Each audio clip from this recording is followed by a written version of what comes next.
Hello everyone, I'm Suresh, one of the product managers at Syncfusion. In today's webinar session, we will be seeing about the release highlights of 2021 Volume 4 release for the platforms WinUI, Mavi and WPF. Also, we will be going through the steps to develop a EMI calculator WinUI application. Let's get started. First, let's see about the new updates in WinUI. So for this release, we have included some new components such as Autocomplete control, and we have included support for file format libraries Excel, PDF, PowerPoint and Word in WinUI platform. The autocomplete control comes with filtering support, custom filtering option, grouping, single and multiple selection options, watermark and templates. With the new Excel library, you can import and export data and create and edit all chart types. You can apply validation rules for the data we enter in the cell. We also support conditional formatting. You can create and edit pivot tables and charts. You can convert Excel spreadsheet into PDF, ODS, HTML and other image formats. The Excel library also supports few other features. You can check out our What's New page for more details. With our PDF library, you can create new PDF files with text, images, tables and shapes. You can open an existing PDF file and modify its content and save it. You can fill the PDF forms and you can also flatten the form fields in the PDF document. A single document can be split into multiple PDFs and multiple PDFs can be merged into a single document. You can now encrypt and decrypt the PDF files. You can sign a PDF document digitally and validate the digital signature at the destination. So with our new PowerPoint library, you can create PowerPoint presentations from scratch. You can also open an existing PowerPoint presentation and modify it. You can convert a PowerPoint presentation PPTX file into a PDF document and you can also convert it into images. You can encrypt and decrypt a PowerPoint presentation file. You can create and edit animation, comments and transition effects in the slides. Using our Word library, you can create a Word document, open the Word document, existing Word document, modify it and save the Word documents. You can use the advanced features of the mail merge. You can find and replace a text inside a Word document. So you can encrypt and decrypt a Word document. So a Word document can be exported as a PDF. All our file format libraries also work fine with .NET Mavi. The combo box control is enhanced to support custom search and filtering options. You can also include multiple options with the help of the token support. The ribbon control is now enhanced to display key tip. And the ribbon control now supports the contextual tab group feature, which will update the ribbon control based on the item selected in the display area. We will see a demo of all these features in our WinUI platform.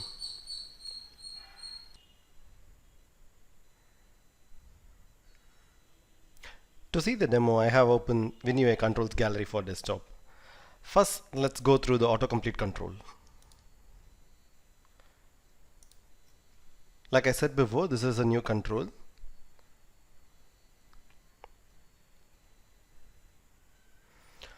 This control would give you suggestions on typing letters. So these are the suggestions that starts with the letter A. We can control the height of the suggestion text box, suggestion drop down, using this slider. So I'm reducing the height. Now it displays less options. Likewise, the suggestions can be customized using item template to display the name, the image and the position. This customization is possible. Regarding multiple selection, you can select more than one email address in this case using this token. You can remove any of this token.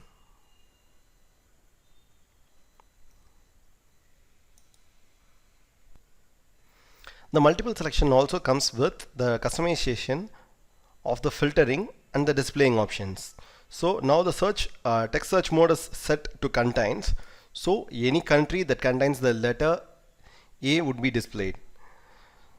We can the other option of the search mode is starts with. So any country that starts with the letter we type in would be displayed. Here the token is customized with the item template. So grouping is also supported. Here in this example, the country is grouped into the continent it is located in.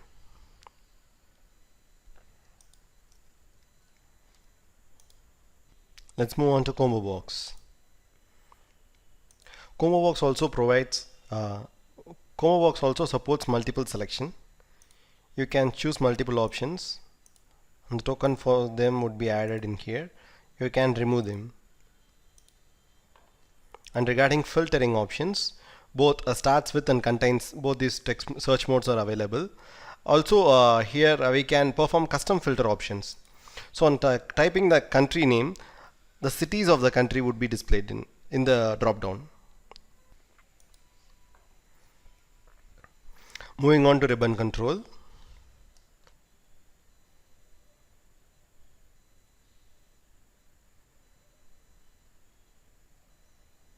On pressing the Alt key in the keyboard, the shortcuts would be displayed. On typing the alphabet further, the option would be open. Now I'm going to choose Insert option. So I'm choosing to insert a chart. So I'm clicking on C. So the last triggered item is chart. So this is the advantage of that ribbon key tip. Regarding the contextual tab group, based on the items we select in here in this display area, the ribbon control would be updated. For example, on choosing this image, the options related to this image would be displayed. On choosing this card, options related to that would be displayed.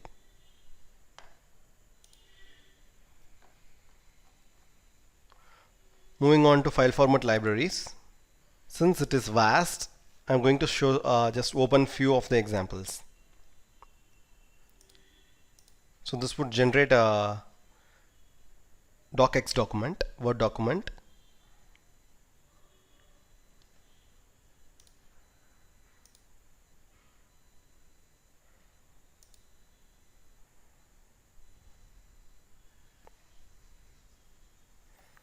So this document is completely created in WinUI platform using our Word library.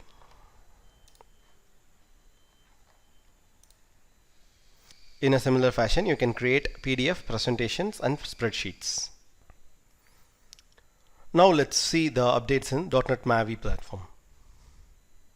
So for this release, we have included badge view, effects view, list view, range slider, scheduler, and slider controls. So like I said before, all the file format libraries, document processing libraries, Excel, PDF, PowerPoint, and Word can now be used in .NET Mavi platform. Now .NET Mavi controls are extended to support WinUI platform. So these are the controls that support in its initial release. They are batch view, Cartesian charts, circular charts, effects view, radial gauge, range slider, scheduler, slider, and tab view. So the new batch view supports customizing the position of the batch. You can add animation to the batch, and you can also customize the badge and its text. So the color, border, background color, forecolor, everything can be customized. And the effects view now provides ripple animation, and it also supports scale up, scale down, and rotation effects. Both the range slider and slider controls in .NET Mavi has similar feature set. They support both numeric and date values. You can choose between enable and disabling labels in both these controls. You can also customize the ticks and dividers, discrete mode, drag mode, interval selection, and tooltips in the sliders. So the new scheduler comes with 8 different view modes such as month view, day view, week view, year view, and so on. This scheduler supports data binding with business objects. You can create recurring appointments, the appointments that stretches for the entire day, and others appointments. The scheduler is designed to handle different time zones. The localization and globalization support allows the scheduler to be used in any cultural modes. Let's move on to see the latest updates in WPF platform. So in the diagram control, you can now draw angled connectors. In previous version, you can either create horizontal connector or vertical connectors. Now the support is enhanced to include inclined connectors. We now have the support for including containers in the draw area. The containers can hold both nodes and connectors. They can be grouped together and moved across the draw area. The option to split the connector is now available. On adding a node between two nodes that was included with the connector, the split would happen. You can now exclusively interact with the annotations in the node. And in the PDF viewer control, you can choose to hide, show and remove annotations in the PDF document. And you can also include custom stamps. Now let's start developing an EMI calculator in WinUI. So the final output of the application is going to be similar to the one in the screenshot. For better understanding, I have included grid lines. So this is how I am going to split the application. So I'm going to have a border control in which I'm going to include a grid. I'm going to split this grid into two columns. So the left column is going to display these values, and the column in the right is going to display the chart, total principal amount, the interest amount, and the EMI has to be paid. I'm going to split the column in the left into 6 equal rows, where I'm going to include this text block and number box, followed by a slider. So this set is going to be repeated twice, and on the right I'm going to split this column into 3 rows, first to display the header and the final one to display the EMI amount, and I'm going to split the middle row into 2 columns. I'm going to use the left column to display the chart, and the right column would display the legends of the chart. Let's get started. So I'm going to open Visual Studio.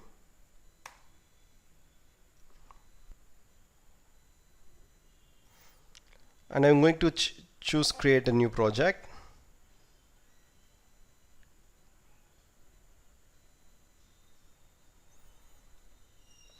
So I'm choosing the language to be C# and the platform to be Windows and the project type to be WinUI.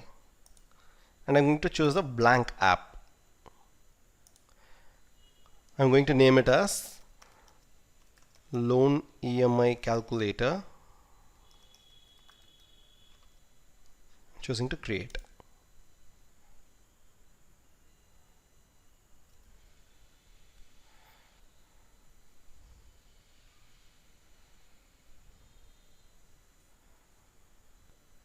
Now I'm going to open the main window.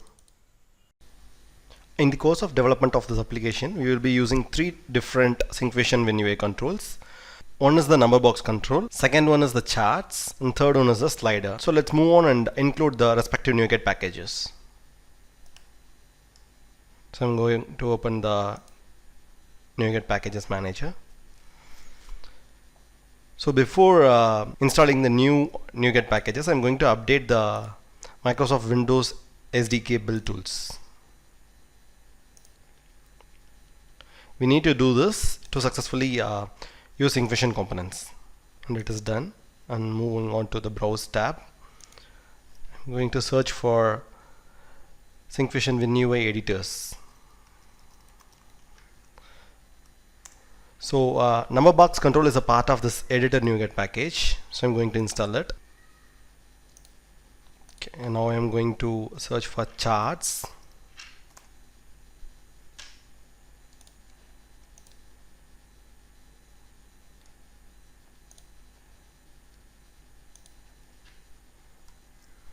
And then sliders.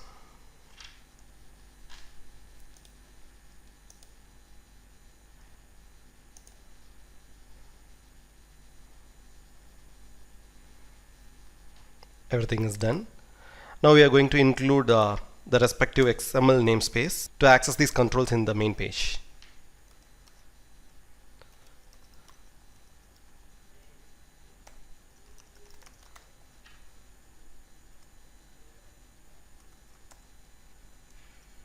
So this is the XML namespace for editors. And I'm going to include XML namespace for a slider.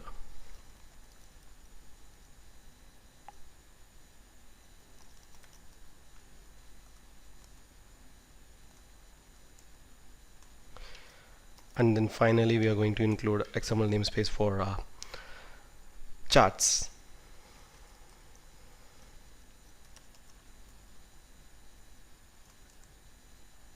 Okay, everything is done. I'm going to remove this stack panel and the corresponding button click event in the code behind.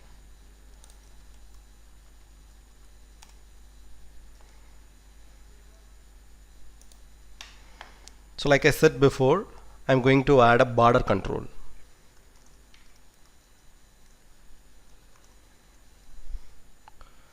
So the thickness of the border is going to be 70.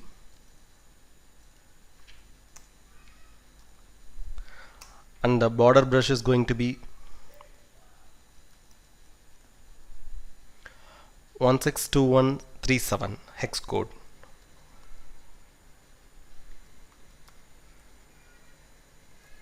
Inside the border control, I'm going to include the primary grid control. So I'm going to split this grid into two columns.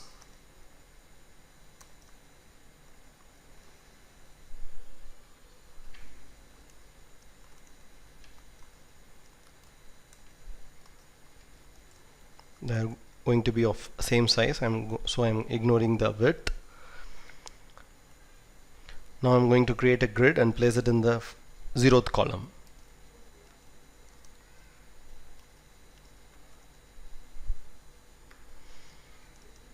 So I'm going to set the margin of this grid to be 20.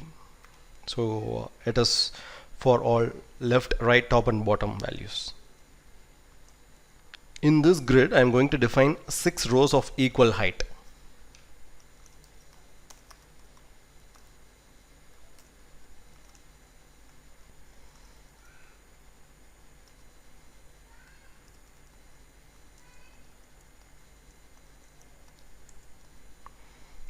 It is done. On the 0th row, I'm going to include a text block and the number box. And on the 0th row, I'm going to declare a grid and split the grid into two columns.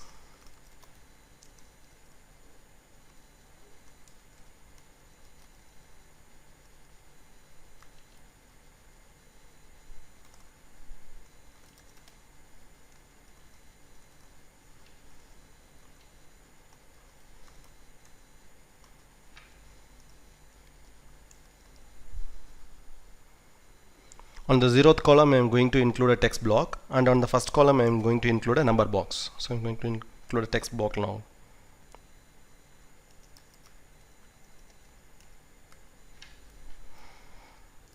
So I'm going to set its vertical alignment of the content to be center.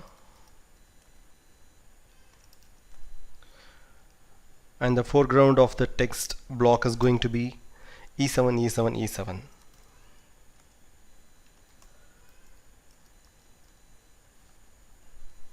This is going to hold the text loan amount. And on the first column, I'm going to include a number box, Syncfusion number box actually.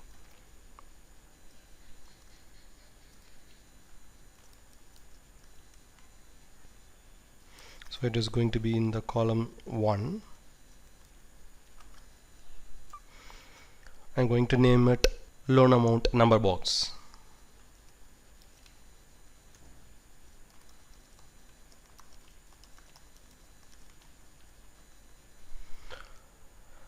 Its width is going to be 200 and height is going to be 40. So we are going to place an up down button which is going to be in line with this number box. So I'm going to choose up down placement mode to be in line. The minimum value of the slider is going to be 0 and the maximum value is going to be 5 million.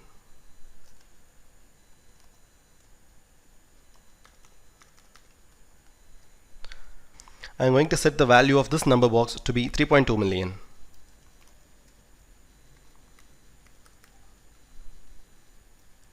I'm going to set the corner radius to be 5. I'm going to choose its format to display the currency value. Custom format as $000, 000. That is it. Now I'm going to declare slider on the first row of this grid.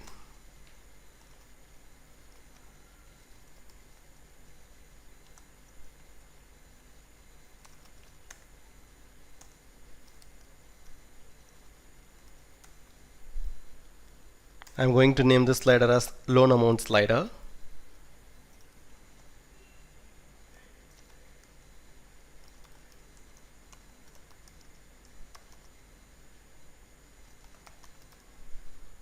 Now I'm going to customize the slider to show the ticks and labels.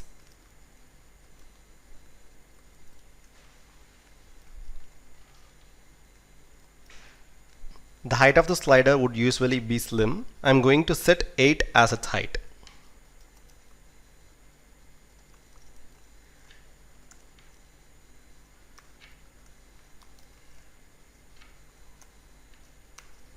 I'm going to set the step frequency to be 10,000 and interval to be 1 million.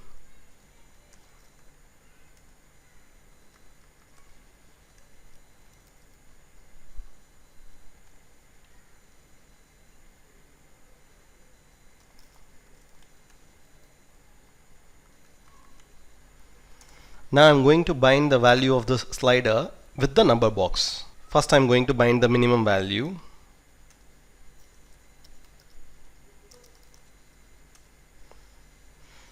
I'm going to use this element name of the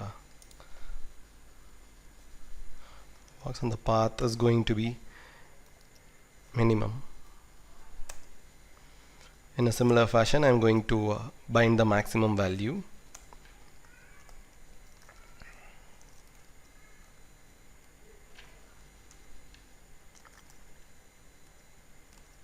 I'm going to bind that value to the maximum. Now I'm going to implement two-way binding between the value of the slider and the number box.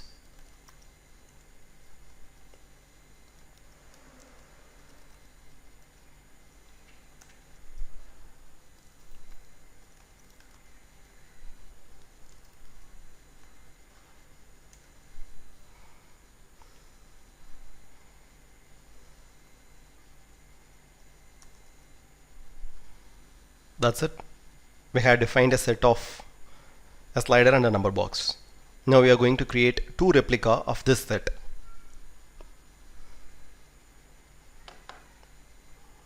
So I'm going to copy this grid along with the slider.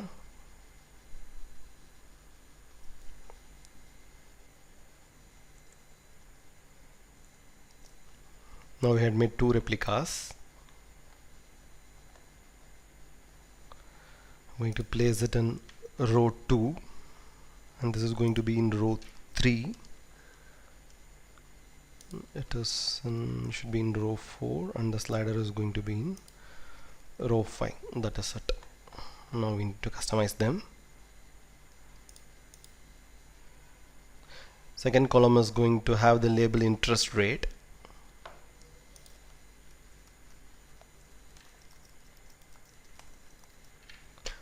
The minimum interest rate is going to be 0 and maximum interest rate is going to be 20. Value we are going to set is 6.5. Corner radius is 5, and we have to display this in the format of a percentage. For that I am going to choose this form. That is it. We need to change the name of the number box. It is going to be rate of interest number box.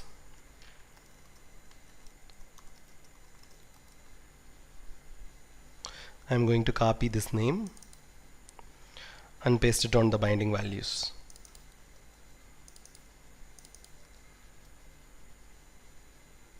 So here we are going to adjust the step frequency and the interval.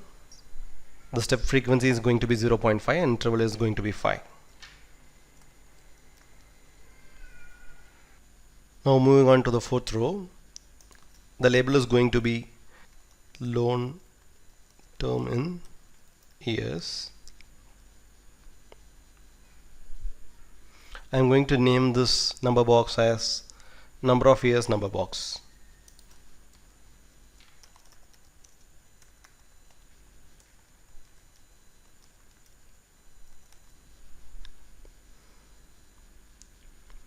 So minimum value of this number box is going to be 1 and maximum is 40.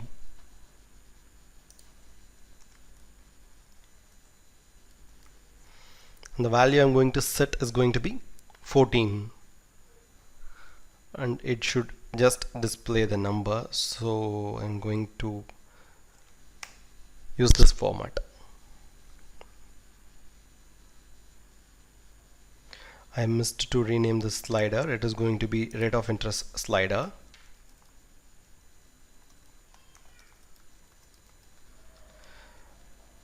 Likewise, I am going to name this slider as number of years slider.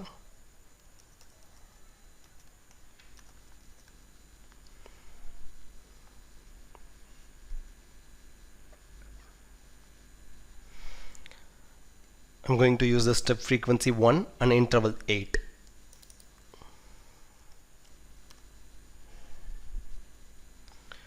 I'm going to bind the value of the slider with that of the number box.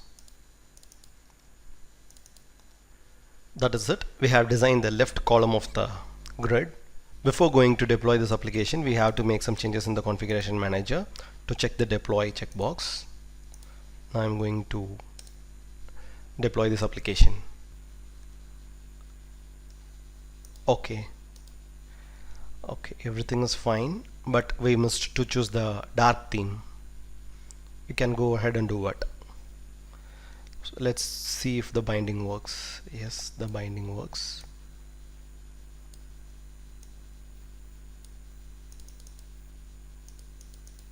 Okay. To set to the dark theme, I'm going to open this app.xaml. I'm going to set the requested theme property to be dark. Okay, this should work. So now with the left column of the grid being developed, let's focus on developing the right column.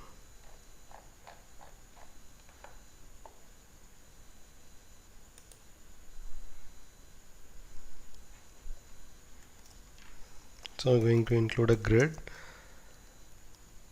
in the column 1.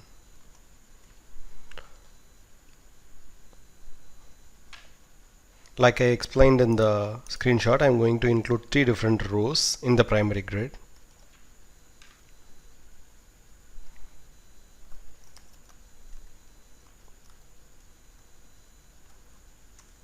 Each one is going to be of different height, so I'm going to define them.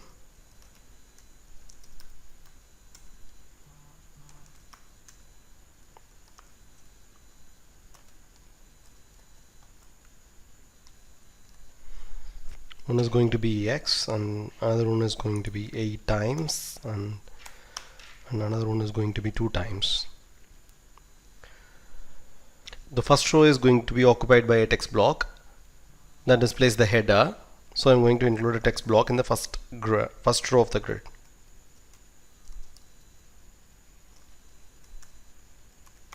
Row 0, whose horizontal and vertical alignment are going to be center.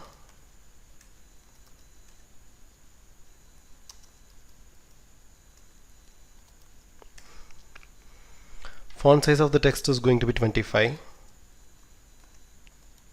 and we are going to include the text breakup of total payment.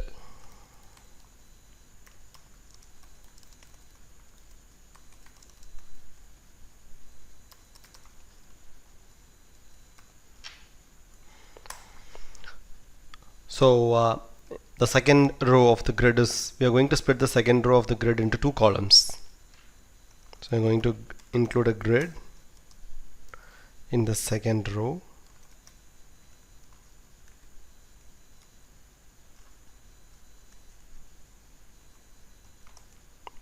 I'm going to define 2 columns.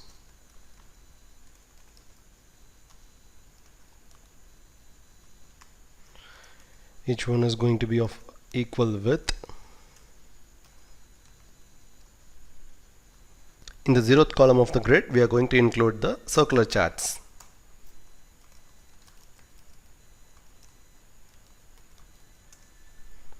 So this is going to be in the grid column 0. Inside which we are going to define the donut series.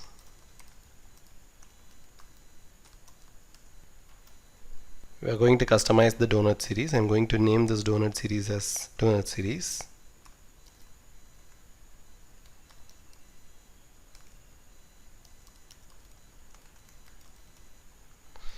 We are going to define and use custom linear gradient brushes as color palettes to this chart. So I'm going to assign the custom value to the palette.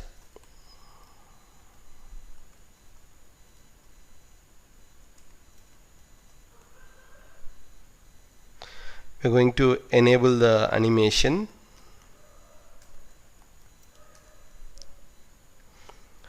Since the chart would dynamically update it based on the values, we are going to set listen property change to true.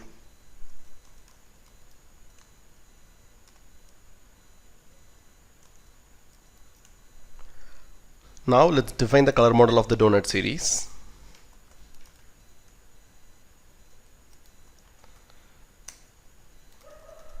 Color model, I am going to use color model charts.color model followed by custom brushes.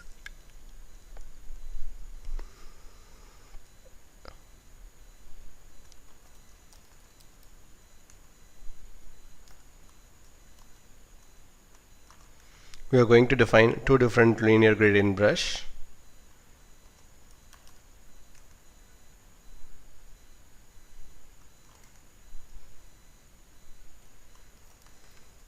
So we are going to define the first linear gradient brush with the gradient stop value. Its offset is going to be 1 and color code is going to be 39C8dB.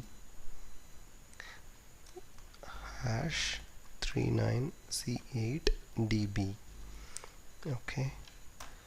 Then we are going to define the second gradient stop of offset 0, whose color code is going to be 5A69AA. Okay, with this we have defined our first linear gradient brush. I'm going to copy and use it for the second linear gradient brush, whose color is going to be E97C11. E97C11. The second color is going to be FB6588.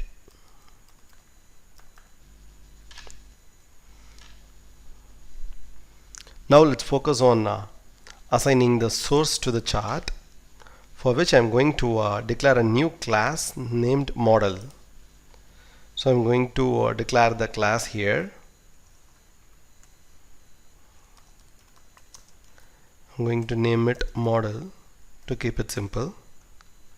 We are going to have two public properties, one for the label and second one for the value. I'm going to name the first property to be chart label.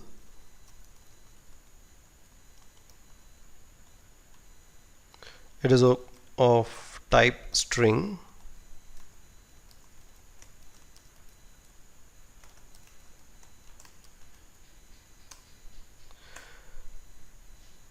So for the second property, I'm going to name it as label value. It is going to be of type double.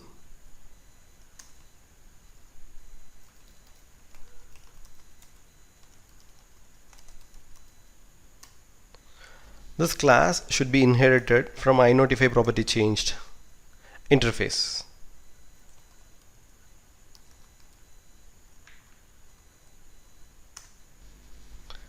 So we are going to implement this interface.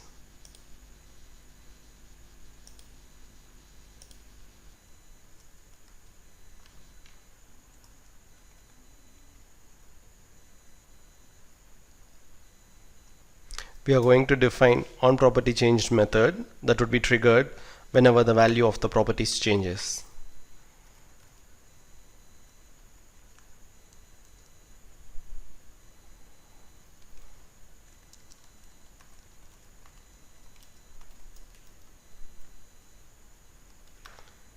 This should accept the property name as the parameter.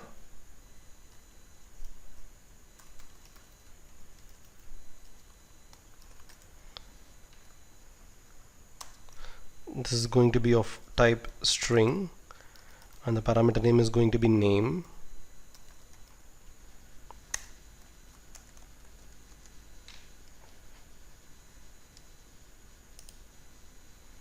We need to include the necessary namespace, and we are going to call the property changed.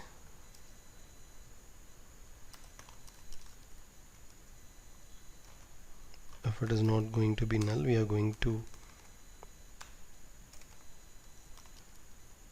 invoke it with the parameters this and the name of the property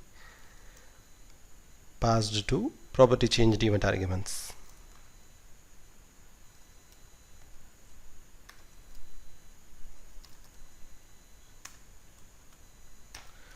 So this should be triggered whenever the set value is called.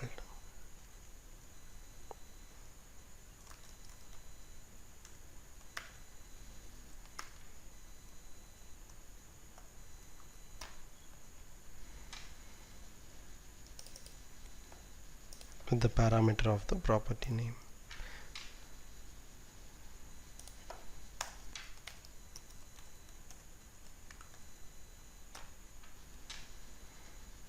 The property name as the parameter.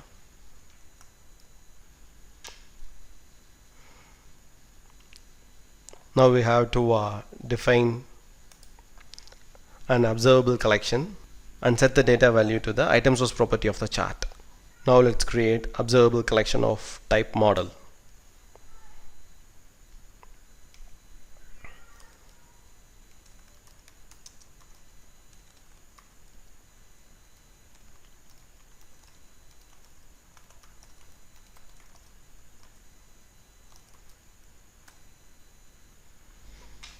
So we need to include the necessary namespace, collection object model. I'm going to name this observable collection as data. Then we are going to define it with two parameters, I mean two model objects.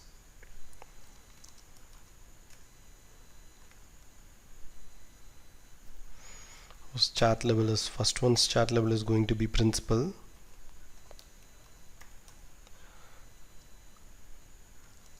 and its label value is going to be 3.2 million.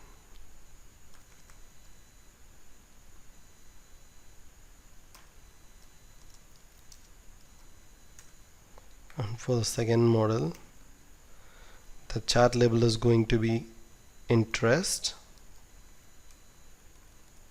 It is of type string.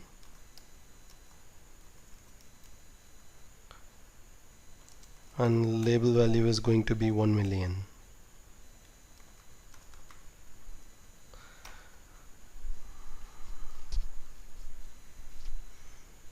Now let's set this data value to the item source property of the donut series.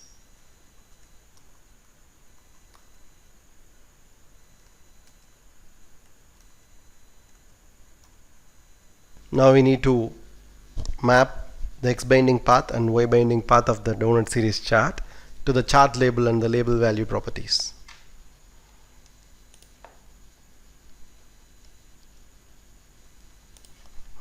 So we are going to set X binding path to the chart label and we are going to set Y binding path to the label value. That is it, everything is done. Now let's execute the program to check if the chart is included as expected. Yes, it is included. Now we have to design the legends for the chart and work on calculating the EMI. Let's proceed with that. So we are going to use the first column of this grid to define the legends. So I'm going to include a grid on the first column.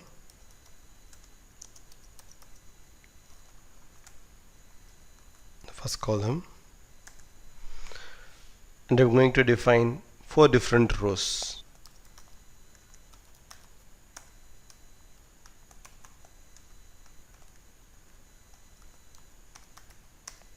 Everything is going to be same height. Furthermore, I'm going to split the first row into 3 different rows.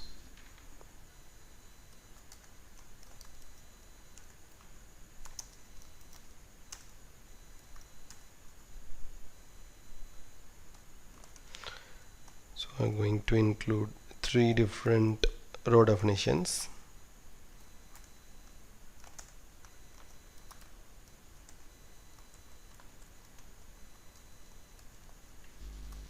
Now we are going to split the first row into two columns.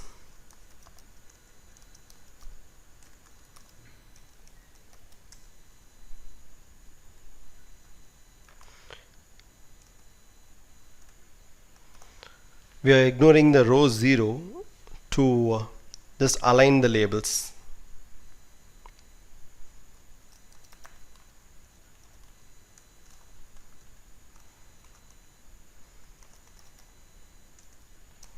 Going to declare its width to be star, and the second column's width is going to be 5 star.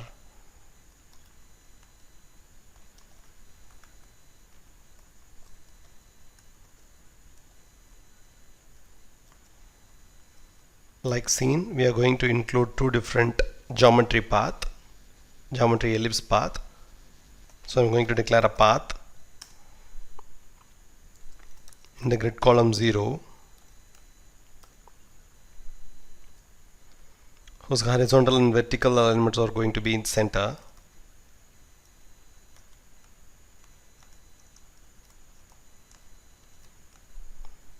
We are going to define the path data.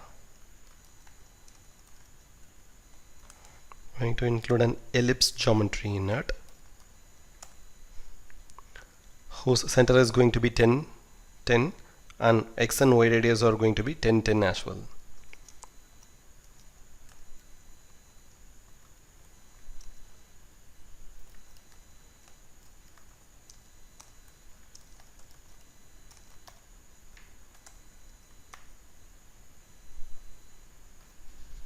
Now we are going to include a text block to display the chart label, that is principal amount.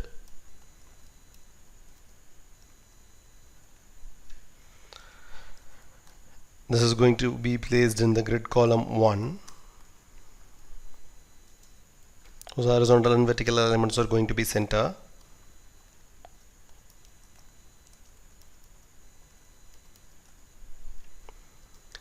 I'm going to set the padding of this text block to be 20.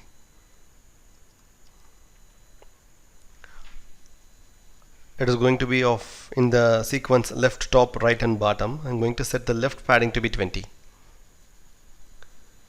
We are going to set the font size to be 15.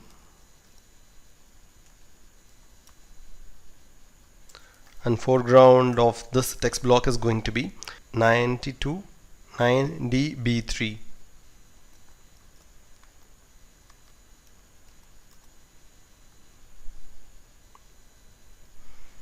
And the text it is going to hold is principal amount.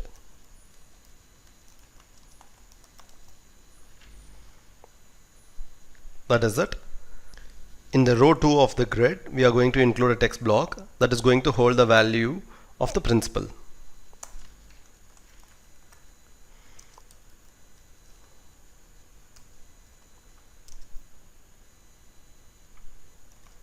Horizontal or vertical element, I am going to set it to center.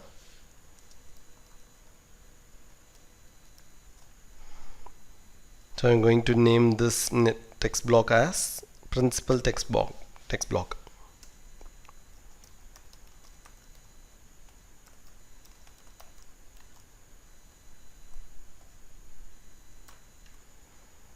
That is it. Now I'm going to create a replica of this grid and use it to display the value of the interest. So let me copy this grid value. I'm going to choose the row as 2. Still I'm going to ignore the last row, so I'm going to place this value in grid 0.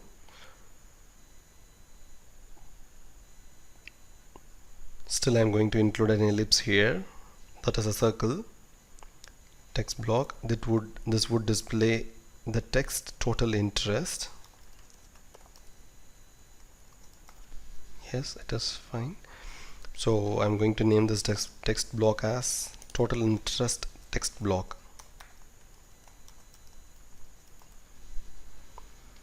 Yes. For filling up this path data, both these ellipse, I am going to use the linear gradient brush we defined in this chart. So I'm going to use this linear gradient brush. I'm copying these brushes. I'm going to declare them in the resource. I'm going to declare them in the resource of this border.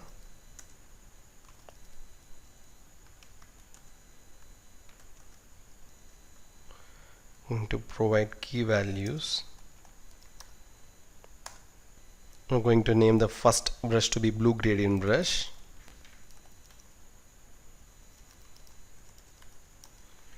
I'm going to name the second brush as orange gradient brush.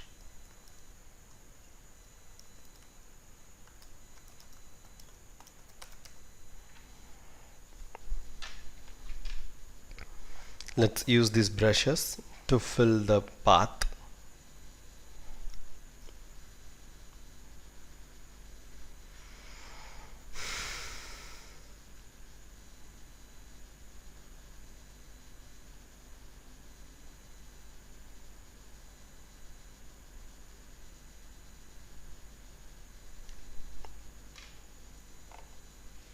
So I'm going to fill the first path with the blue gradient brush.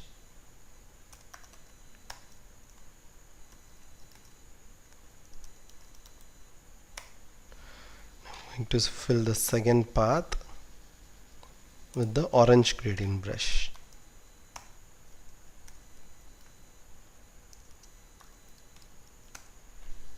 So the legends are now configured. Now we have to define this area to display the total payment. So I'm going to include a stack panel in the grid row 3.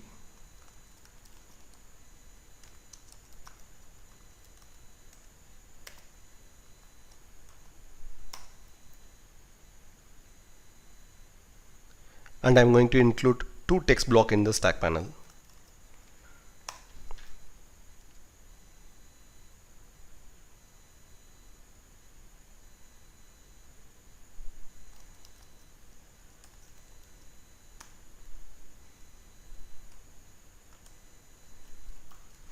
Total payment.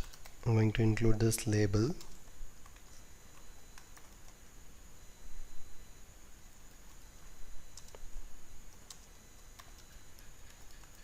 Principal plus interest. I'm going to declare another text block whose horizontal alignment is going to be center as well, and I am going to name this text block as total payment text block.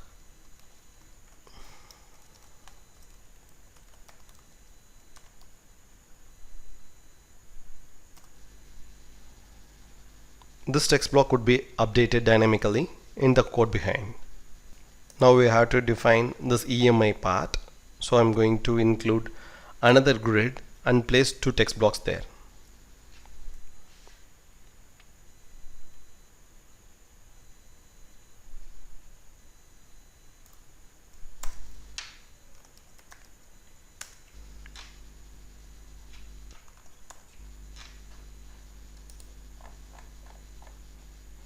So it is included in row 1. So I'm going to include this next grid in row 2.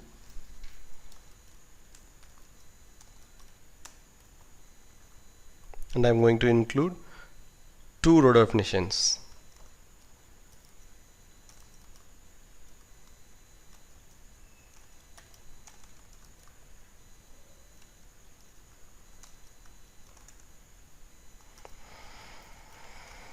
And I'm going to define its height to be star and 2 star.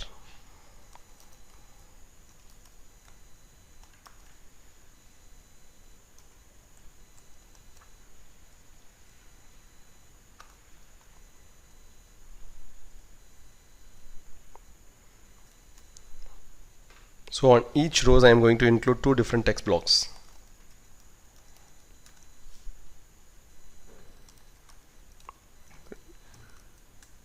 Grid row 0, Horizontal alignment is going to be center. I'm going to name it. So it is going to be hold the text your monthly EMI. And for the second text block, which would be updated dynamically, I'm not going to define any text in it.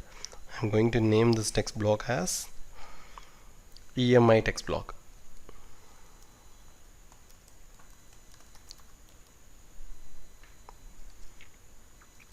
This I'm going to place it in the row 1.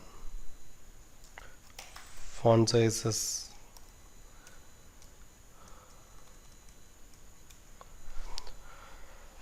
is going to be 30.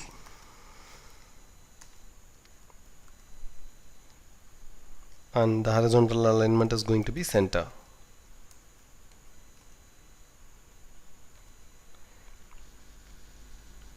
So the design part is completely done. We need to focus on calculating the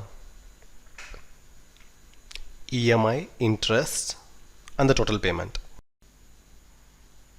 So the calculation has to be made for every change in the principal, interest, and number of years. So I'm going to define value changed event for all the 3 sliders. We define this value changed event. So we can configure the value changed event of all the 3 sliders to a single event. So I'm going to rename this event to be slider value changed. And I'm going to use it in here. In a similar fashion, I'm going to implement value changed events for the other 2 sliders.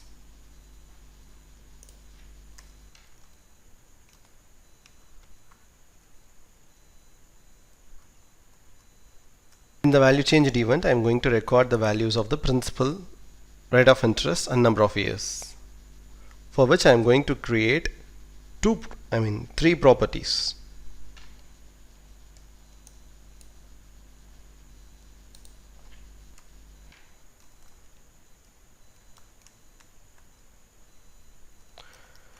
All the 3 properties are going to be of type double.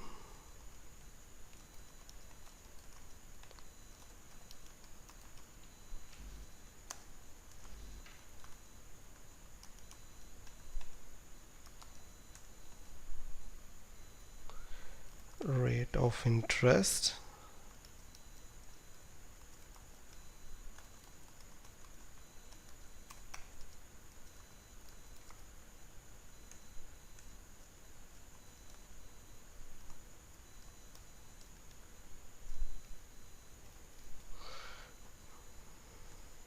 number of years.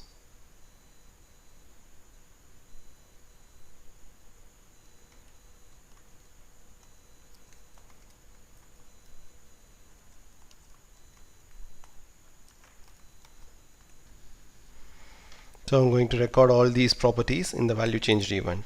Now I'm going to record the principal amount from the loan amount slider value.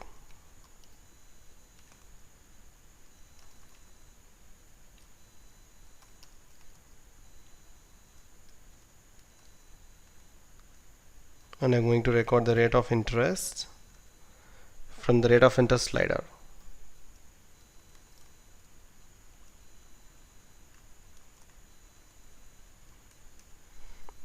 And for number of years, I'm going to use number of years slider.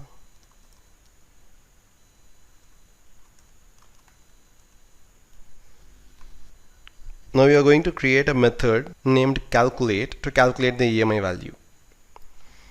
So it is going to be a private method of type void, and I'm going to name it calculate.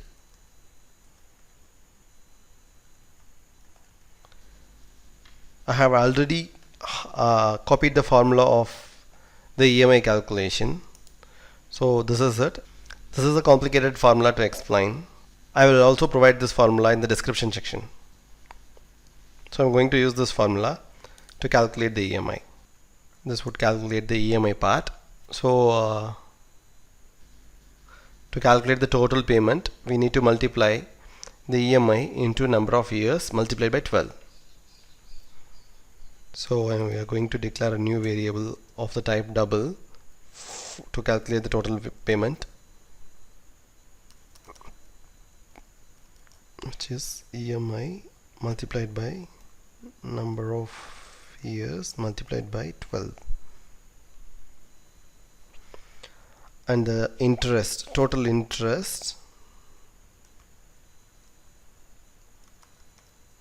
and to calculate the total interest we are going to declare a variable and find the difference between the total payment and the principal.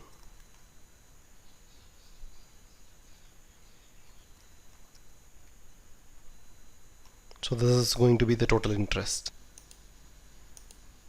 So every label is displayed in the currency format. To apply this format to the string, we are going to create string format converter class.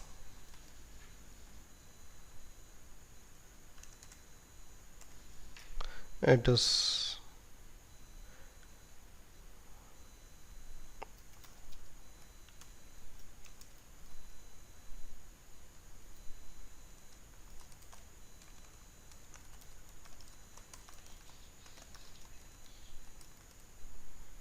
string format converter, and I am going to inherit it from I value converter.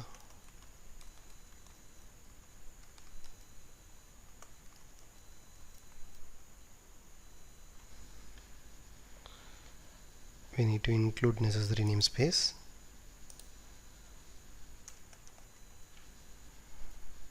So I'm going to implement this interface.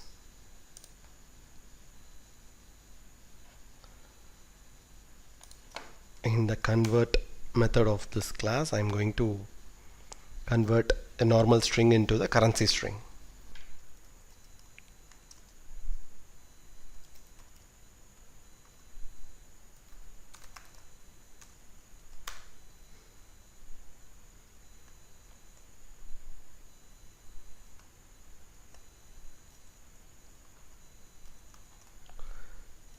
I'm going to use the format C0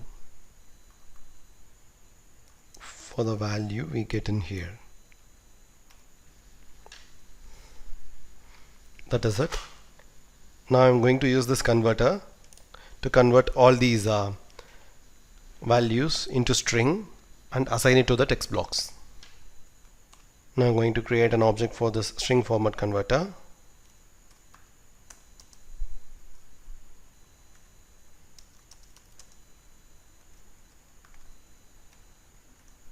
First we are going to choose the EMI text block and use this converter class.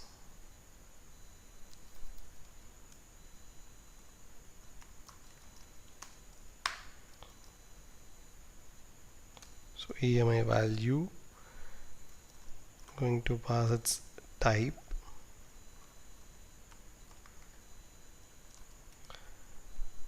this property object can be set to null, and we are going to send an empty string literal. Finally we are going to convert the complete result into string.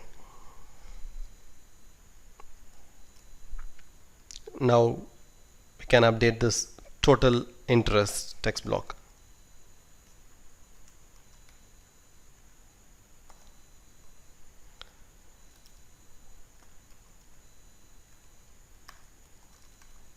Total interest dot get type, that parameter is going to be null, and the fourth parameter is going to be an empty string, and we are going to convert the entire value to string.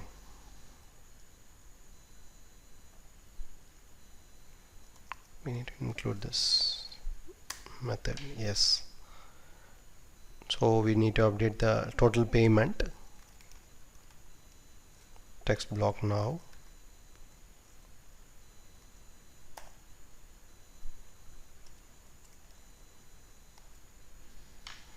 So I'm going to copy this total payment and replace it here. The pending is to update the principal text block.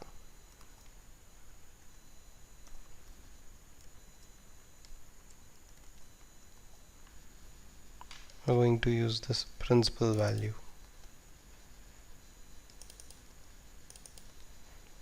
That is it, everything is updated. To update the chart, we have to update the values in the observable collection. So data, we are going to edit the first object dot, just the label value is updated to the principal,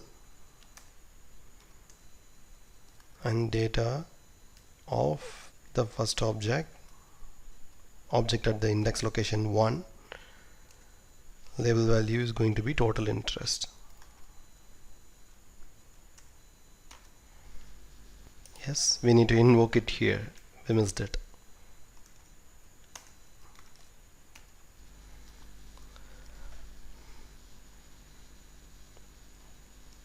So the initial part of the application looks good. I think this label is dislocated, we need to fix that, and everything else looks fine.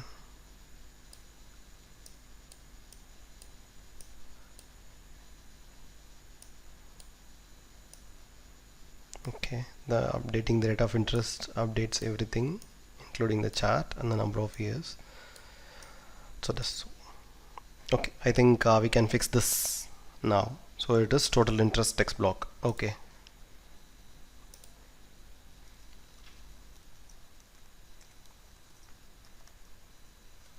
total interest text block is placed at the grid row 2.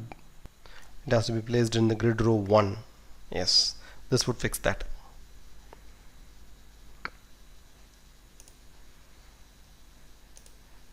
Yes, it fixed that. The principal amount adjust. Okay, everything is working as expected.